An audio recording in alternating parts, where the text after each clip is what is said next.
Hello everyone, welcome to the Spectral Geometry in the Cloud seminar. Today we have the great pleasure of having Luigi Provenzano from Rome, and he will speak about the following on the spectral representation of the trace spaces of H2 and the solutions to biharmonic Dirichlet problems on Lipschitz domains via multi-parameter Steklov problems. The stage is yours, Luigi. Thank you very much, Alexander, and thank you to you and Jean, to the organizers, for this opportunity. This cycle of seminars is really wonderful.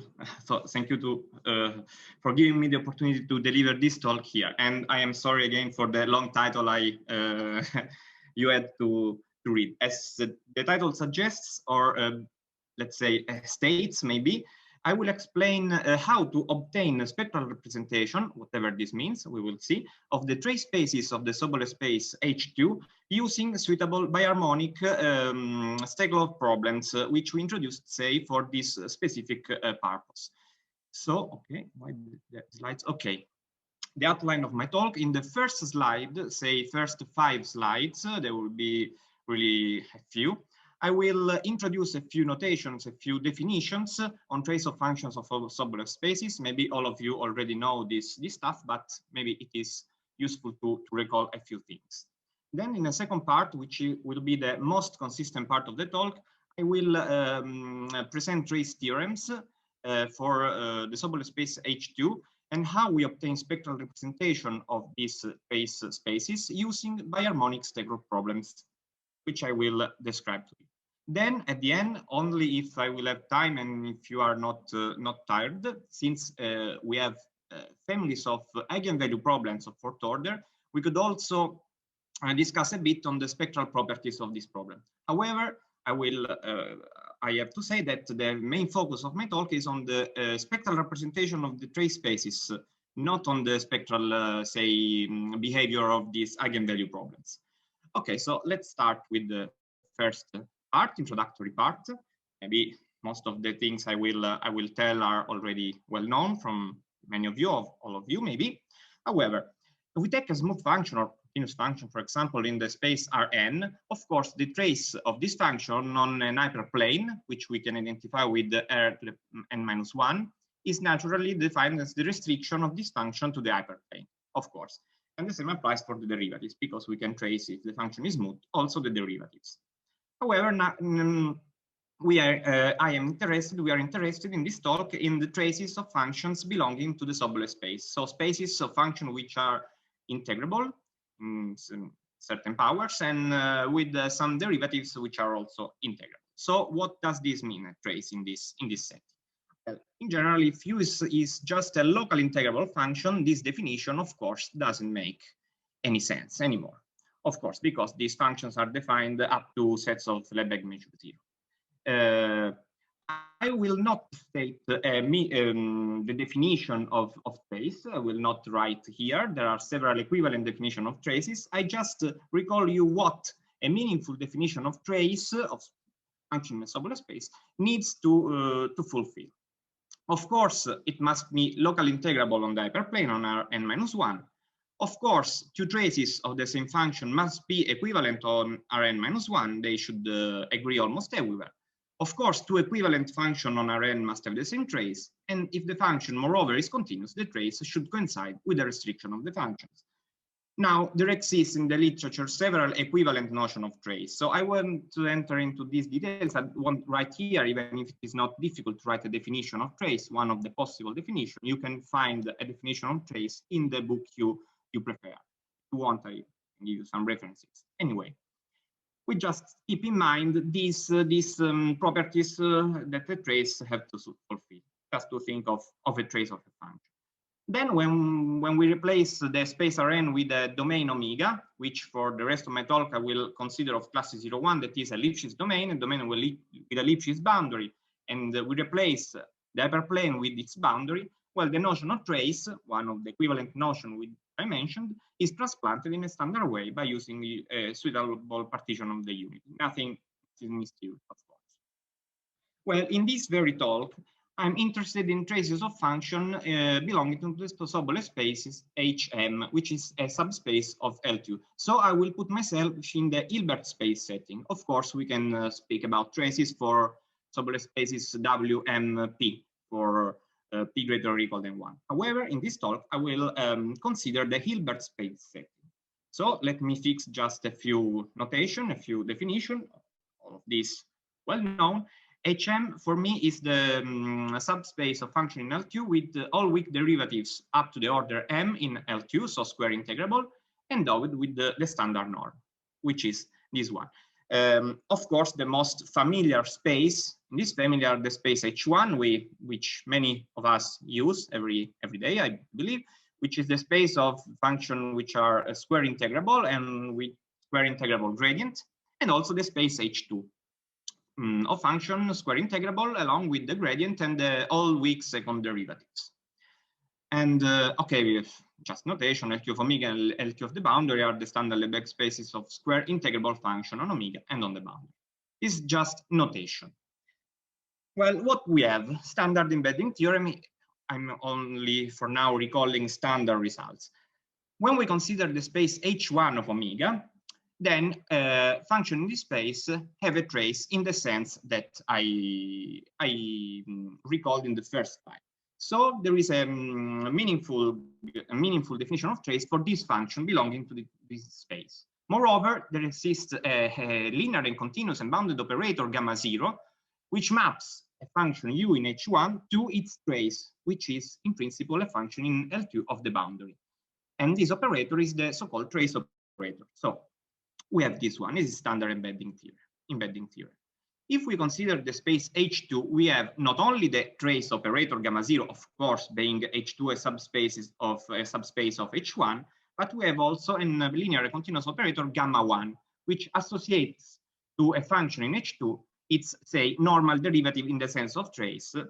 And this means that if the function is moreover sufficiently smooth, gamma 0 of u coincides with the restriction on the boundary of the function, gamma 1 of u is the normal derivative in the usual sense. It's the gradient times the scalar product, the outer unit norm. For me, nu is the outer unit norm. Moreover, there exists, of course, a linear and continuous operator capital gamma from H2 to the Cartesian product L2 times L2 of the boundary, which is the total trace operator, which associates to a function u in H2 the couple trace of u normal derivatives of u in a weak sense, of course.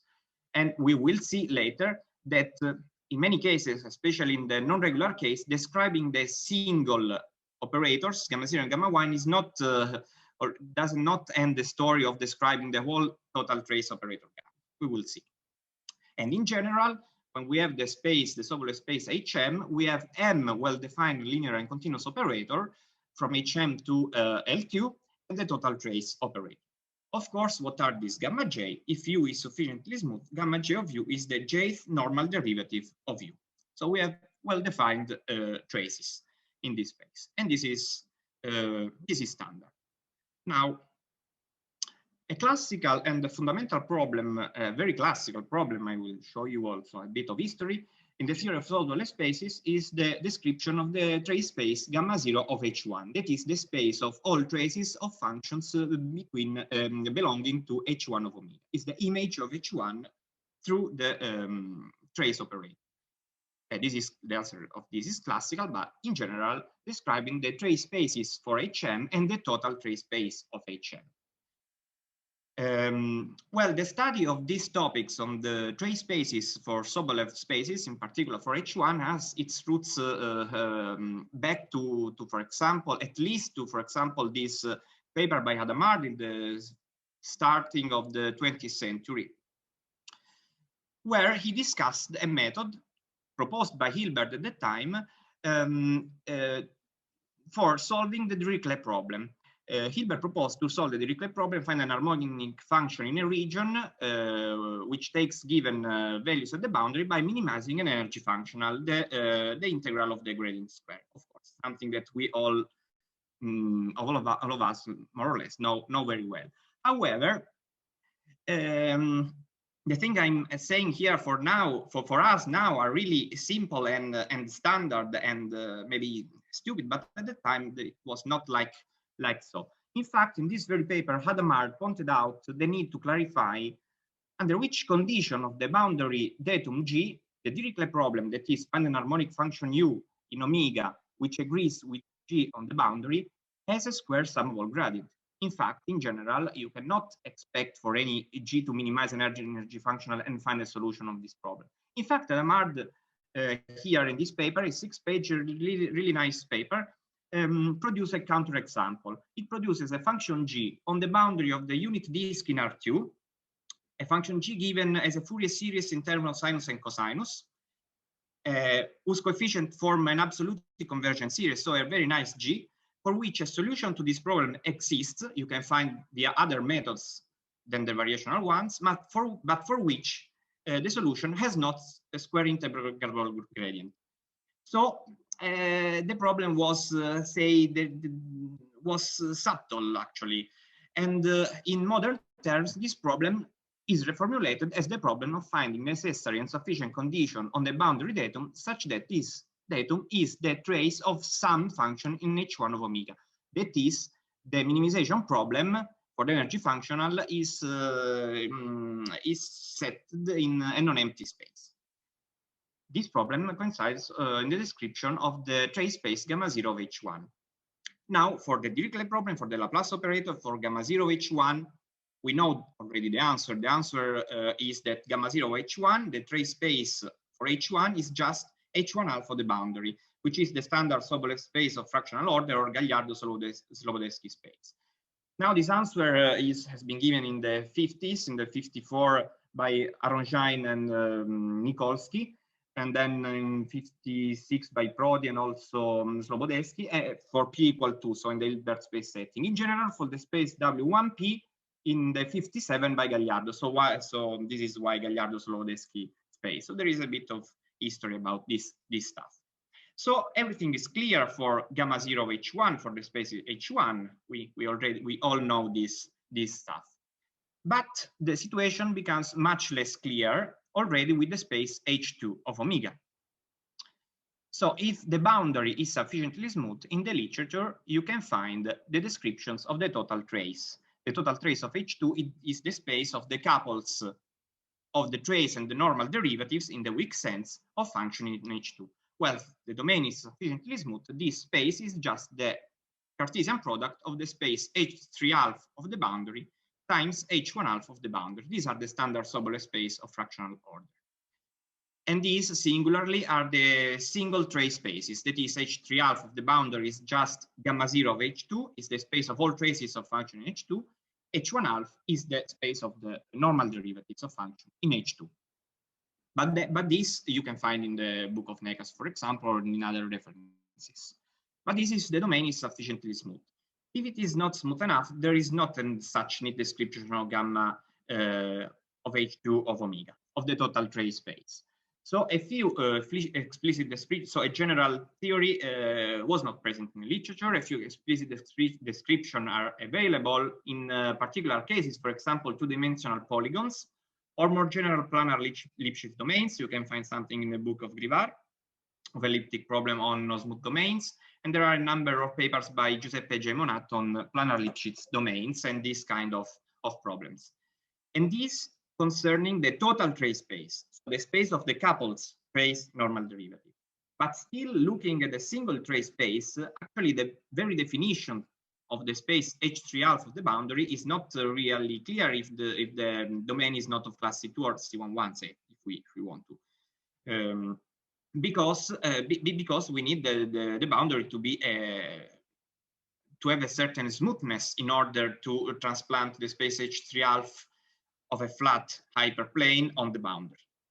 So usually you find in the books, in articles, in the literature, the space H3 half of the boundary, when the domain is just Lipschitz, defined just as the image of the trace operator of H2 through the trace operator, just gamma 0 of H2. So no other explicit descriptions. Okay, this was just the introduction to motivate our study, to motivate what we are, what we have done, and what I will speak about right now. So what we wanted to do, we want to describe this space, the single trace space and the total trace space of H2 in a spectral way, say, to provide a spectral representation of this space. What does this mean? In order to do so, we introduced families of biharmonic Steklov problems for the biharmonic operator of Steklov type. We will see why of Steklov type. I state now these eigenvalue problems, which in their classical formulation, which is this one, may look quite strange, but we will see, especially looking at the weak formulation, that they are natural problems. So for me, omega will be a bounded domain of class 0,1, Lipschitz domain. The problem reads, finds a function u, which is biharmonic in omega, and such that, here these are the classical boundary conditions when the domain is smooth. Of course, I will study the weak formulation in a Lipschitz domain. And such that these two boundary conditions are satisfied. This boundary condition may look strange. However, on the left-hand side of both, we have two boundary operators, which are the boundary operators related to the Novian boundary condition for the biharmonic operator, which is natural. On the right-hand side, we have lambda times the normal derivative of u and mu times u. So we have two parameters at the boundary. What we can do, we can fix one of the two parameters. So fix one parameter, mu, for example, and consider the problem in the unknowns u, the eigenfunction, and lambda, the eigenvalue, which I will write lambda of mu, because it depends possibly on the fixed parameter mu. Or vice versa, I can fix lambda in R and consider the problem in the unknowns u, the eigenfunction, and mu of lambda, the eigenvalue. So we have two families of problems which depend on a parameter. Well, usually one refers to Steklov type problems, of course, when the eigenvalue appears in the boundary conditions. And now a Steklov problem for the biharmonic operator have been considered in the literature. Actually, not this one, not this very one. We haven't found these problems discussed in this form in the literature, this problem discussed in the literature. The biharmonic Steklov problem already discussed in the literature are a bit different, actually, but they have been studied by many mathematicians also for other kind of because they have an interest not only on their own, but they are interesting also for other theoretical aspects of partial differential, of solution to partial differential equations. So these other Steklov type problems already present in literature, as we will see, actually can be recovered as limits of these families of problems when one of the two parameters goes to minus infinity. But this we will see later. We won't need it right now. Just to say that actually the Steklov type problems for the biharmonic operator already present in literature are limiting case as the parameters goes to minus infinity of these Steklov problems. So to recap, we have defined two families of biharmonic problems. Namely, when we fix the parameter mu in the second boundary condition, we have the BS mu problem, where the eigenvalue is lambda of mu. When lambda instead is fixed, we have the BS lambda eigenvalue problem. That is, lambda is fixed parameter, mu of lambda in the second boundary condition is the eigenvalue. And these problems, as we shall see, are the natural fourth order versions of the classical Steklov problem, which many of us know. This is the classical formulation. But let us take a look to the weak formulation, the formulation which we actually study of these two problems. Well, the weak formulation, the BS mu problem, the problem where we fix the parameter mu and the eigenvalue is lambda of mu, reads find a function v and the number lambda of mu such that the variational identity holds for any test function phi in H2 of omega. As you see, the space for the variational characterization is the whole space H2 of omega. So the biggest possible space. So why a genuine Steklov problem? We have the whole space. As for the quadratic form on the left-hand side, we have the product of the Hessians of V and phi minus mu, the L2 product over the boundary of V and phi. Actually, to be precise, here I should have written gamma 0 of V, gamma 0 of phi. And on the right-hand side, gamma 1 of V, gamma 1 of phi. But we understand that if you let me write V and phi instead of their traces. Okay. On the other hand, exchanging the roles of lambda and mu, we obtain the weak formulation of the other problem, of the BS lambda problem. Nothing to add here.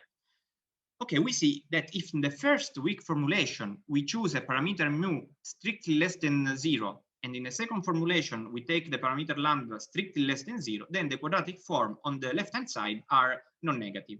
So this is something that is nice for us. And in this case, from now on, I will assume for the first problem mu less than 0, the second one lambda less than 0. And under this hypothesis, there is a standard spectral theory for these two problems, really standard. Everything is quite nice, is quite straightforward. So this is, for now, standard spectral theory. When the domain is of class C01 is Lipschitz domain, the first problem admits an increasing sequence of positive eigenvalues of finite multiplicity diverging to plus infinity. Moreover, we have corresponding eigenfunctions, Vj mu, which form a Hilbert basis of what? Not of the whole H2 of omega, but of a proper subspace. I wrote here H2 mu d anyway. I will call it the subspace generated by the eigenfunction of this problem Bs mu, which is not a whole H2, because if we look a bit back to the weak formulation of the problem, we see that the resolvent operator associated to this problem has a kernel. The kernel is the space of function which have zero normal derivative in the sense of trace. Same thing of the other problem.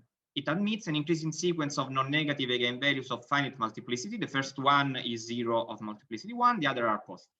Again, we have associated eigenfunctions, which for uj lambda, I call them, which form a Hilbert basis of a proper subspace of H2, again a proper subspace, because the kernel of the operator associated with this problem is the set of functions in H2 which have zero boundary trace, which are 0, say, at the boundary. To fix this thing, I write here what these spaces. These are simple spaces. Maybe I used too many indexes. However, H20D, calligraphic H20D, is just the space of function in H2 which have zero boundary mean. H20n is the space of function in H2 which have zero normal derivative in sense of traces. Then we can state the second part of the theorem. Thanks to these two problems, we can decompose the space H2 as the sum of two spaces in two ways. In particular, H2 can be written as the sum of the space generated by all the eigenfunction of the problem Bs mu plus the space of function in H2 which have zero normal derivative at the boundary. Or we can write the space H2 as the sum of the space spanned by the eigenfunctions of the Bs lambda problem plus the space of function in H2 which have zero boundary trace, whose traces are 0 at the boundary. And these two decompositions will lead us to find the trace spaces at the boundary. A remark which maybe is interesting and will be important. In general, if a domain is just C01, we cannot split in general the space H2 of omega as the sum of the space of function in H2 which have zero boundary trace plus the space of function in H2 which have zero normal derivative. That is, not every function in H2 can be written as a sum of a function which have zero trace plus a function which has zero normal derivative. This is true if the domain is smooth. In the case of a just Lipschitz domain, this is not true. And a counterexample is just taking a polygon, a square, for example, you can find easily. However, if this equality were true also for a Lipschitz domain, here today I would have spoken about other stuff. Anyway, let's go on. Before stating a trace theorem, so tell you what are these trace spaces, I have to define these spaces. I have to define two spaces at the boundary, which will be our trace spaces. Now, this box may be difficult to read, but I will try to explain you slowly because it is not really hard. It is natural. For example, take the Bs lambda problem. We have a set of eigenfunctions. If we take this problem is the one which has on the right hand side the scalar, the L2 product of the traces. So if we take this eigenfunction and we take their traces on the boundary and normalize their traces with the L2 product of the boundary, these form an L2 basis, a Hilbert basis of L2 of the boundary. So any function in L2 of the boundary may be written as a Fourier series in terms of the normalized restriction of the eigenfunction. This is clear. Now I define my space H as 3/2 lambda of the boundary as the space of those functions in L2, then function that can be written as Fourier series in terms of this normalized restriction, but such that their coefficient, their Fourier coefficient, not only are in little L2, so square summable, but they are in little L2 if multiplied by the square root of the eigenvalues. That is, they satisfy a higher summability condition. So this will be my space, a space of function on the boundary written in terms of Fourier series whose coefficients satisfy higher summability. It is natural. The same thing I do with the eigenfunction of the other problem. The normal derivative of the eigenfunction of the other problem, suitably normalized boundary, form a Hilbert basis of L2 of the boundary. Then S1/2 mu is defined in the same way using this eigenfunction. And again, the Fourier coefficients for function in this space should satisfy in a higher summability condition. Namely, the coefficient times the square root of the eigenvalue should be in little L2. So we have introduced these two spaces in a natural way at the boundary. And actually, it turns out that these are the single trace spaces. In particular, it is straightforward to see that gamma 0 of H2, the space of all traces of function in H2, coincides with just gamma 0 of the space spanned by the eigenfunction of Bs lambda, and this is just the space as 3/2 lambda. Same thing for gamma 1 of H2. It coincides with S1/2 mu. So we have the trace spaces in the case of a domain of class C01. Well, this is consistent with the classical result. Well, first of all, the total trace space, of course, it is a subspace of the Cartesian product. And if the domain is smooth enough, of course, as we expect, as we have to, we recover the classical result. The total trace space is just the Cartesian product of these two spaces. And in particular, these two spaces, which I have introduced at the boundary, coincide with the classical Sobolev space of fractional order on the boundary. So we have given, in the classical case, a spectral alternative representation of these trace spaces on the boundary.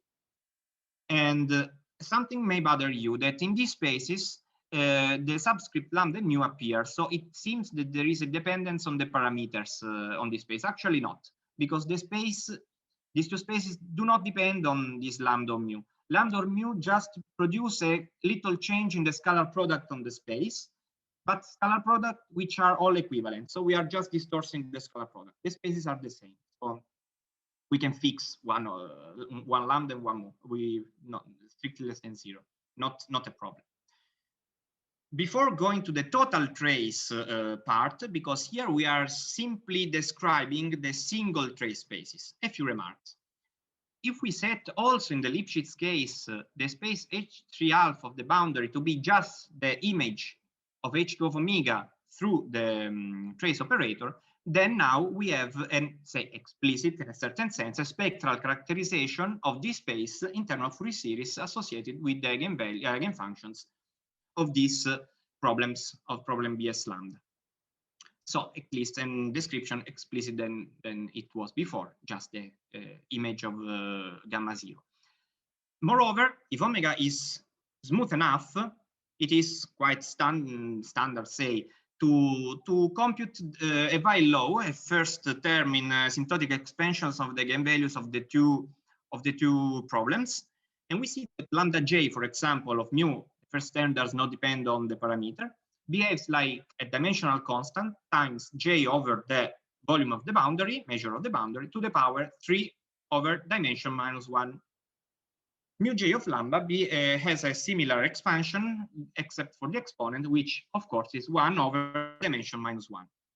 Then that is a natural identification of the two spaces which we have introduced at the boundary with the space of sequences Sj in little L2, so sequences which are square summable, but for which Sj multiplied by j to the power 3 over 2 dimension minus 1 is in little L2.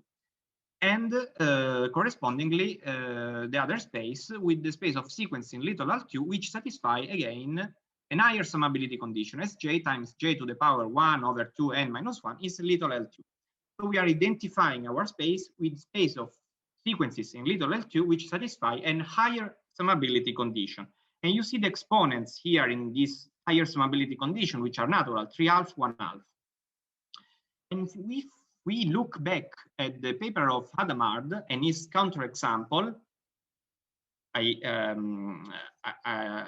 okay, there we are in the setting of the space H1, so trace space of an H1, where now everything is known. But already look at that paper. In the example which he provides, he writes a boundary datum on the boundary of the disk in terms of Fourier series of sinus and cosinus. And what he finds that the integrability of the gradient square is equivalent to the convergence of the series of the coefficients of the Fourier series of the boundary datum square times j in the previous notation. Say here he calls the coefficient Cn. He requires that n times Cn square to be summable. Otherwise, the gradient of the solution is not square summable. So we have a similar summability condition. He didn't write this thing at the time. So this thing was still at an embryonic stage, but it was already there. This thing for the space H1, for which I repeat everything actually is known, was actually clarified later in a paper by Akmuti, where he provides a spectral characterization of these trace spaces of HS with S less than 1 using the standard Steklov problem of second order. But however, this kind of summability condition already were present in the paper of 1906 of Hadamard. And this was about the single trace spaces. I still haven't described the total trace space. As I said you, the total trace space is just the Cartesian product of the single trace spaces if the domain is smooth enough. Otherwise, it is not like that. How to find in our language with the spectral characterization a total trace theorem, a description of the total trace space? Well, to do so, I need to introduce two auxiliary spaces at the boundary. I will try to be not technical, just in this slide, I will try to be very elementary. And saying you that when the parameters go to minus infinity, our problems converges to some eigenvalue problems, which now these are quite well known or better known in the literature. In particular, the BS mu problem, when mu goes to minus infinity, converges to this problem DBS, where we see the second boundary condition collapses into V equals 0. The other problem, as lambda tends to minus infinity, collapses to this NBS problem, where we see the first boundary condition collapses to normal derivative of u is equal to 0. I call eta and xi the two sequence of eta j, xi j, the two sequence of eigenvalues.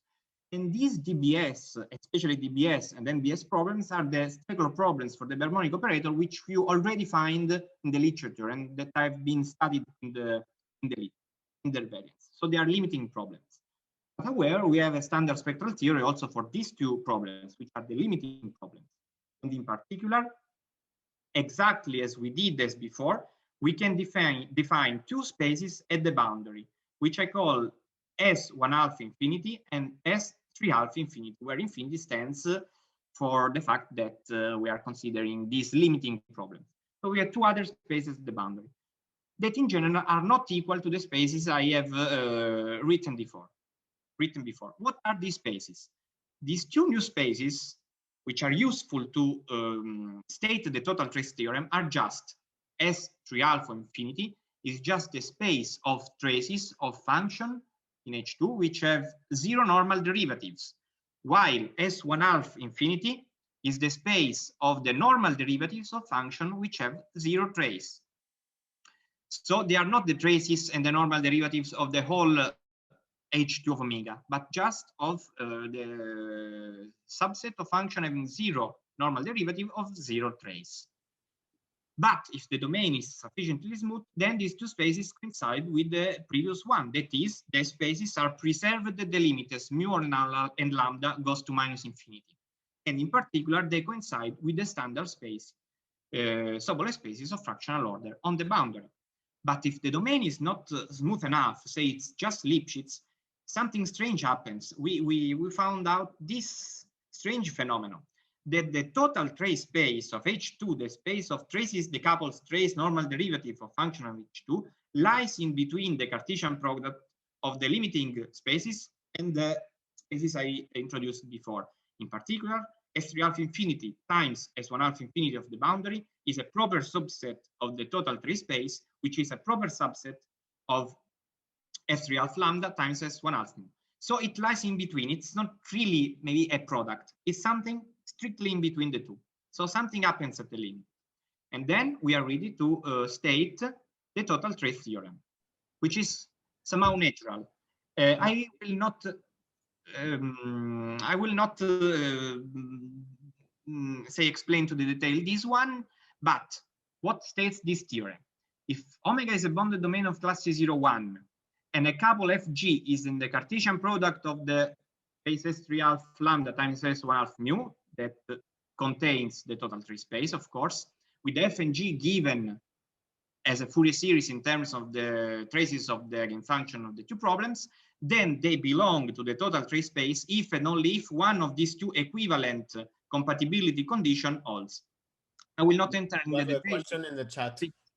Yes, I haven't. So there is a question in the chat. Perhaps if you have time, it says, can you explain a bit to us why are the equations DBS and OBS are natural boundary problem to consider? DBS and NBS in what sense? The limiting NBS you are saying this one, the limiting problems. Yes. So I don't know if I understand well the question. Okay. Perhaps Professor Chan, could you? Maybe can I answer at the end? Sorry, so I sure, yes, think about. Okay, I will remember. Okay. So what are these two compatibility conditions? It said that a certain operation applied to F, which is the first term in the first compatibility condition, minus G, should be a function belonging to S1 half infinity of the boundary, or a certain operation applied to G minus F should belong to the limit space. This is somehow quite strange. However, if we look at the characterization of the total trace of H2 in the case of smooth planar polygons, or in particular to the planar Lipschitz domains introduced by Giuseppe J. Monat, total trace space given in terms of compatibility condition, these two looks like, at least in the form, to those compatibility condition. Actually, we should investigate better if they really are in some sense the same in the planar case, but they really look like the same. In any case, it is necessary. It has been seen also by other way and by other people. I mentioned too, for example, that necessary condition, that compatibility condition are needed for description of the total trace space in H2. And once we have once we have described finally the total trace space for Lipschitz domain, we get to the solution of the biharmonic Dirichlet problem. So you see the description of gamma 0 of H1 came also from an interest per se in the theory of Sobolev space to solve the Dirichlet problem with a square integrable solution, to find the square integral solution with square integral gradient. Of course, the same questions are posed for biharmonic Steklov, biharmonic Dirichlet problem. The natural, the famous, the well-known Dirichlet problem for the biharmonic operator is find a function which is biharmonic in omega and which agrees with a function f on the boundary and such that its normal derivative agrees with g on the boundary. Fg are the boundary data. And we look for solutions which have finite Dirichlet energy. That is, minimize this energy functional where among those functions in H2, which agrees with f on the boundary and such that the normal derivative is g on the boundary. That is, those functions in H2 which have total trace fg. for which we need a description of the total trace, and the single trace spaces are not suitable, are not useful singularly to solve this problem. We need the description of the whole trace space. And then, of course, this is straightforward at this stage. If we have a Lipschitz domain and a couple Fg in L2 times L2, then there exists a solution in H2 to the biharmonic Dirichlet problem if and only if the couple Fg belongs to the Cartesian product S3 half lambda times S1 half mu and satisfies, this is a mistake, okay, one of the two equivalent conditions which I wrote before. Once, if the boundary data which belongs to these spaces are written as Fourier series with some coefficients, it is possible also to write the solution U in terms of the coefficients of F and G. And just a remark, I said that the parameters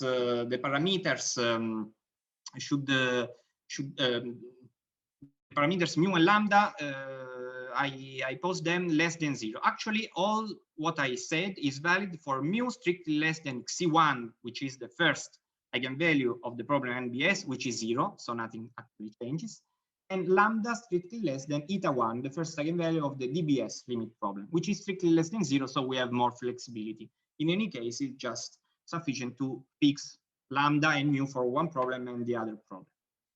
So this, in certain sense, ends the story about the traces of H2. Further developments, I go very fast here because I don't really want to enter into the details, just give the order of ideas. If we consider a Lipschitz domain, the trace spaces of HM, of course, we naturally introduce a family of M polyharmonic Steklov problems, which are written analogously as the two which I showed you before. So we have a family of M problems. And also in this case, it is possible to define M spaces at the boundary. And these are the single trace spaces of HM from 0 to M-1, for Lipschitz domains, of course. If omega is moreover is smooth enough, CM1, they coincide with the standard Sobolev spaces of fractional order. That is, we have a spectral characterization in a smooth case also of these families of spaces. And also, the total trace space of HM is characterized through suitable compatibility conditions, which, as you can imagine, become more involved. Actually, they are given in a recursive way, not so many involved, but yes, involved. Anyway, an open question, which actually we didn't think too much about. We have studied the solution to the biharmonic Dirichlet problem using these spectral representations. Of course, one would ask how we can solve the biharmonic Neumann problem using the spectral representation. This is something we still have to think about. And you see that Neumann boundary condition for the biharmonic operator are these two operators, which we already have seen on Lipschitz domain. And several also important mathematicians, Verkota, consider these problems on Lipschitz domain. So now let us say that I have finished the main core, the main part, the most important part of my talk. I don't know if I have some minutes or if you are tired enough, because now there is a quite short part where I would go quite fast if you want. It is more or less recreational because, as you see, these are eigenvalue problems. So I can tell you about, if you want, a few spectral properties of the eigenvalues. Still, they are eigenvalues, eigenvalue problems. So we can consider a few basic properties of the eigenvalues just to have fun, to see how these eigenvalues behave. Yeah, sure. You have at least 10 minutes. If you want, if you're not tired. Anyway, the stress is that I stress the fact that the main topic of the talk was what I presented you now. This is now just some appendix, say, on the eigenvalues. If you agree, I can briefly recall you have just a few stuff on the eigenvalues. You are okay? I can go? Okay. Well, as I told you, these eigenvalues, the eigenvalues of Bs mu and Bs lambda, are well defined for the parameters mu less than xi1, which is 0, the eigenvalue of the DBS, the NBS problem, and lambda strictly less than eta1. In this nice region, from -infinity to this first value, the eigenvalues are Lipschitz continuum function of their parameter. So I'm telling you really basic properties, elementary properties. So this was not the main scope of our paper.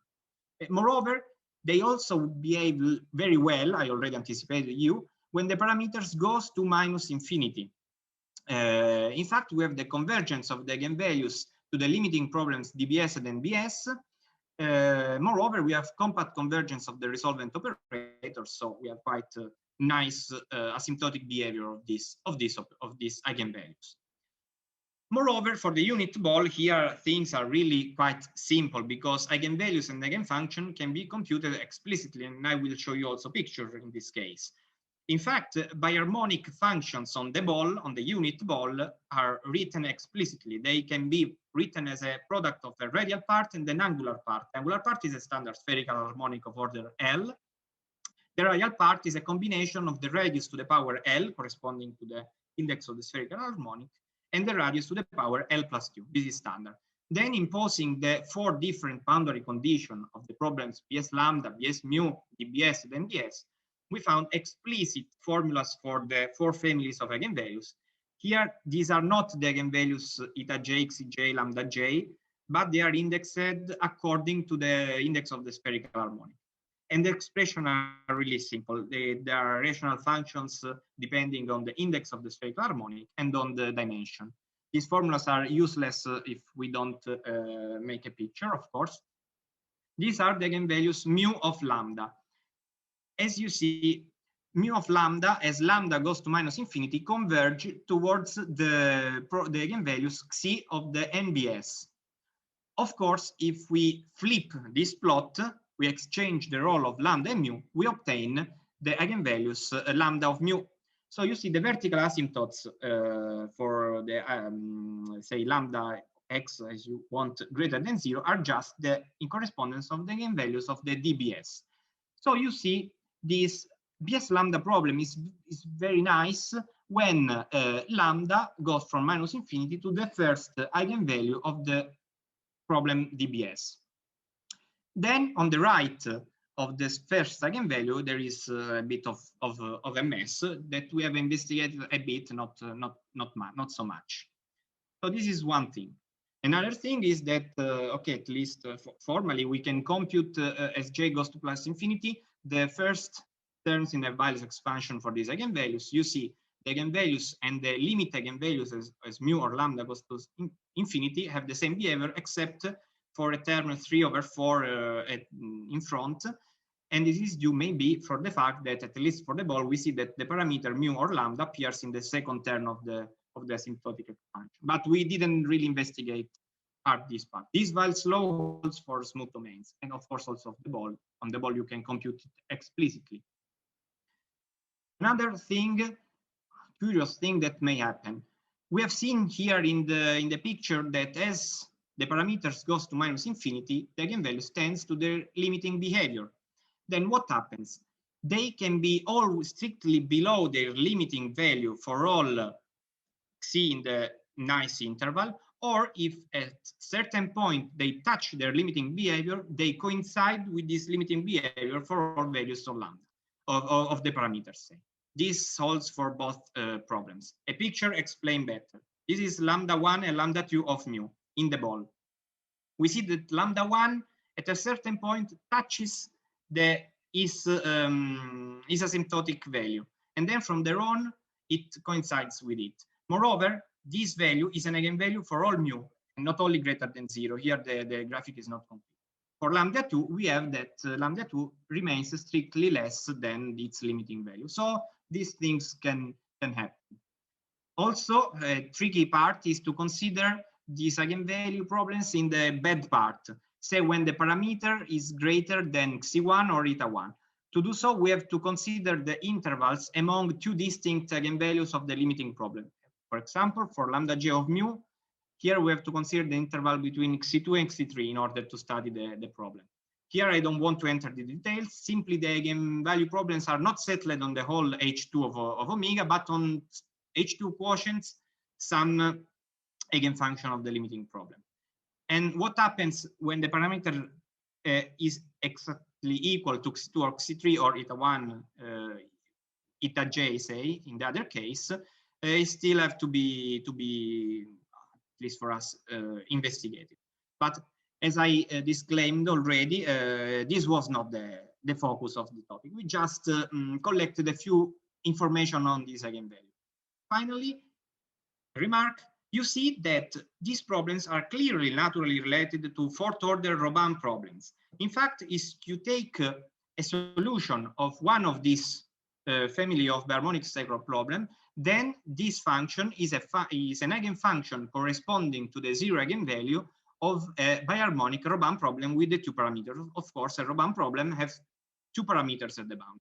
And these kind of problems, if I remember well, I remember well, were discussed here a few seminars ago by Boas and Kennedy are doing stuff on these Robin problems for the biharmonic operator. So these problems are intimately related.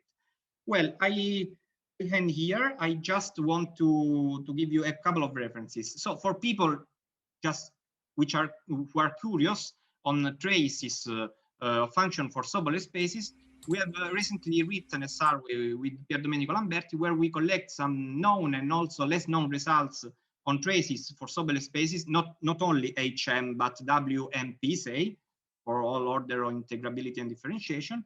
And it's quite, say, we didn't find a collection quite exhaustive. We won't be really exhaustive, but it's quite interesting for people who want people who are curious. Stuff I discussed today in this talk are on this paper, which has been recently accepted. And this was all. I hope I am in time. And okay, thank you for your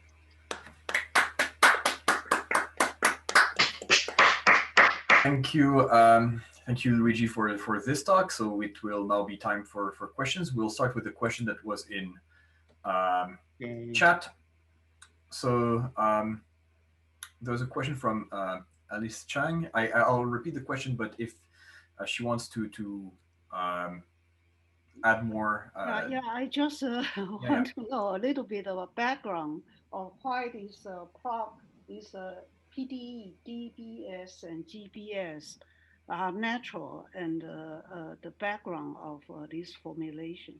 Yes, actually, they are natural in, okay, I go for the short answers. Then I will give you the reference, but you look, these problems, of course, are the limiting problems of the NBS and DBS. As you see, these problems, naturally, if you consider and if you study them, provide the space of what? Of the traces of functions in H2 which have zero normal derivatives and the normal derivatives of functions which have zero boundary trace. And this is necessary because when we, before split H2 in these two ways, this space H20N, H20D appears. So we need at the end also description of the trace spaces of these two spaces, H20N and H20D. So this is why we need finally also description of these spaces. If they do not coincide with the space H20 lambda mu. So I don't know if I explained very well. However, you see here, for example, in the first decomposition here, I cannot replace H2 mu d with H calligraphic H20D because this is not true in the Lipschitz case, also for the second decomposition. And so I will need also a description of these two spaces for stating the total trace theorem. When you write the proof, is not difficult. You find out that you need a description also of these two spaces because you cannot recover otherwise with the H2 mu d and H2 lambda n. This is somehow the reason. Okay, but I really, if you look at the proof, is quite it's easier to look at the proof than what I'm saying right now. Really. Okay. Okay.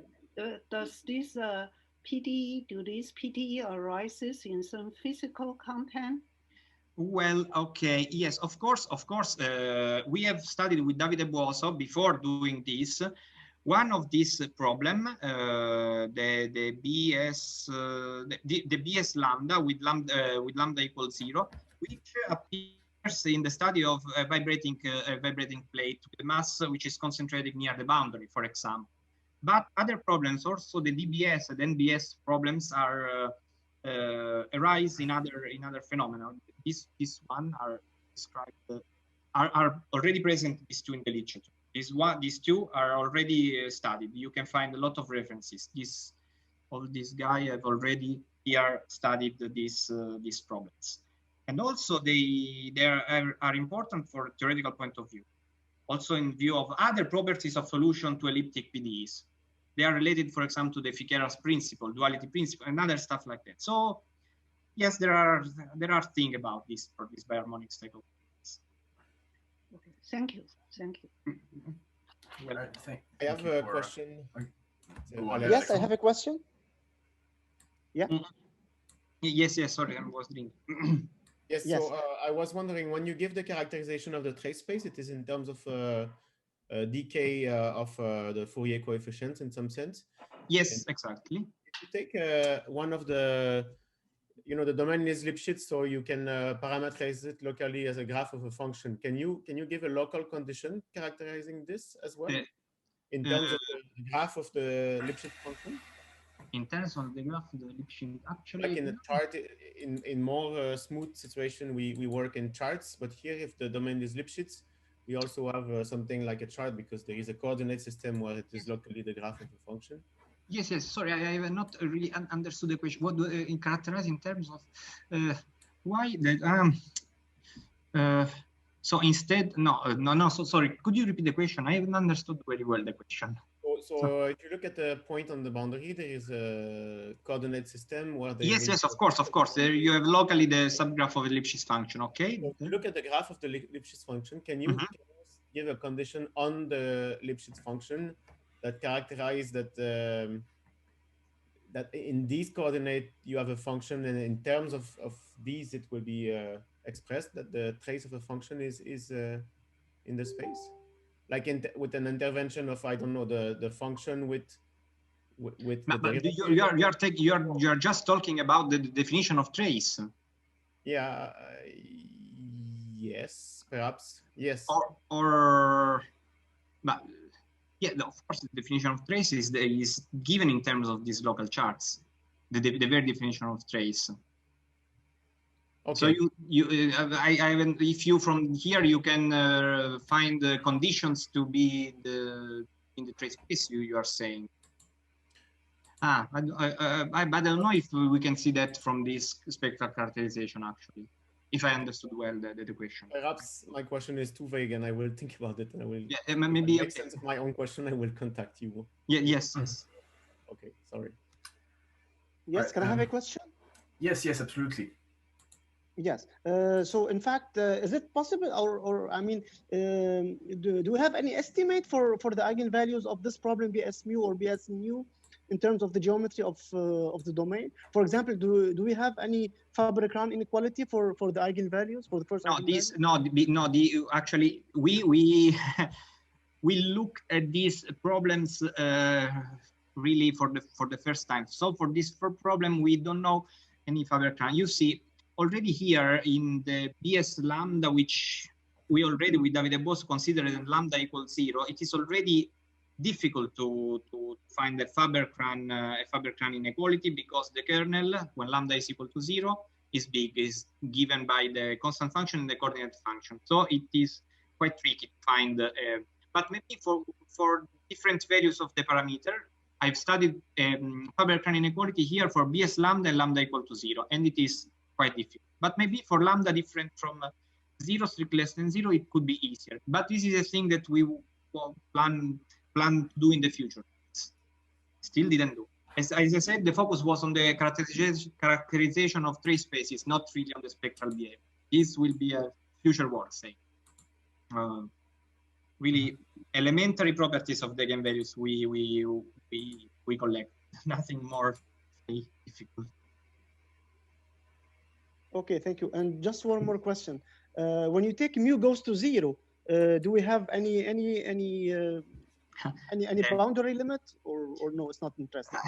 The bound mu goes to 0 is quite complicated, actually, because 0 is the first eigenvalue of the NBS problem. So there we have, for example, in one of these situations, when mu correspond to the first, say, of these vertical asymptotes. So we have to quotient out the space H2 with some eigenfunction corresponding, for example, to the first eigenfunction of the limit NBS problem. So it's more complicated. We have limit as lambda and mu goes to the right end, but we don't have studied really the spectral theory when mu is exactly equal to that parameter. Okay, we know which are the limits, but we don't know if they agree. Of course, they should agree with the eigenvalues of some problem defined when mu equal to 0, for example. Still work in progress, this spectral behavior. So really, the spectral behavior, really few things we have done. Okay, thank you. Right. Do we have any other questions for Luigi? Check and verify in chat. All right. Well, thanks again. Thanks again, Luigi, for your presentation. Thank you very much. We will. Yeah. So let's thank the speaker again. We will reconvene next week with a presentation by Alessandro Carlotto, who will talk to us about free boundary minimal surfaces with connected boundary and arbitrary genus. So see you all next week at the same time as always.